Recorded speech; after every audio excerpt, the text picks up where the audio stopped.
Suicide Silence zato što lično, ali jedan od boljih koncerata je bio Slipknot kad sam bio nekad još davno u areni i to je to, ništa drugo. Suicidal Tendencies na Exitu. Texas in July i I Wrestle the Bear Once. Ubedljivo najbolji tehnički koncert na koga sam bila u Srbiji je bio In Flames, a najbolja atmosfera Cannibal Corpse. 20 godina Terrora 2013. godine. Definitivno Defeater na Rockaway Lakeu. Placebo 2005. Hala sportova.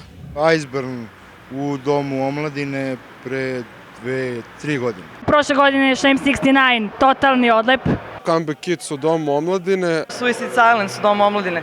Moji omiljeni bendovi u principu su beogradski Dead Ideas i Definite Choice, znači bendovi iz ranih 90-ih, znači svi koncerti na kojima sam bio njihovi 90-ih, to je to, zauvek u srcu.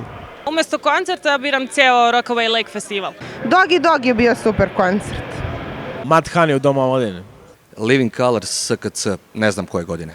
Comeback Kid i Bane prošle godine. Suicide Silence u Domu omladine, ali i sam koncert Bleed to Death festivala. Comeback Kid prošle godine u Domu omladine. Beyoncé 2000, ja mislim da je to bila 13. Sećam se Biohazarda Propaina. Sećam se H2O u SKC-u. U posljednje vreme najveći utisak na mene ostavio Death DTA.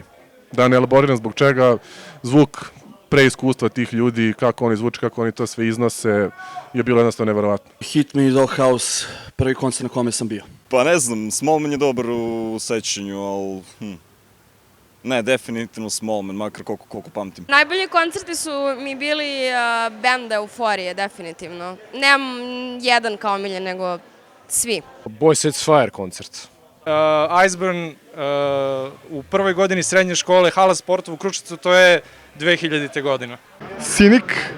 Green Day na Kalemegdanu pre 3 godine. Green Day na Kalemegdanu i nekoliko manjih koncerata, recimo Comeback Kid na Exitu, na Explosive Beanie ili neka budu ta dva. Korn na Exitu. Behemoth.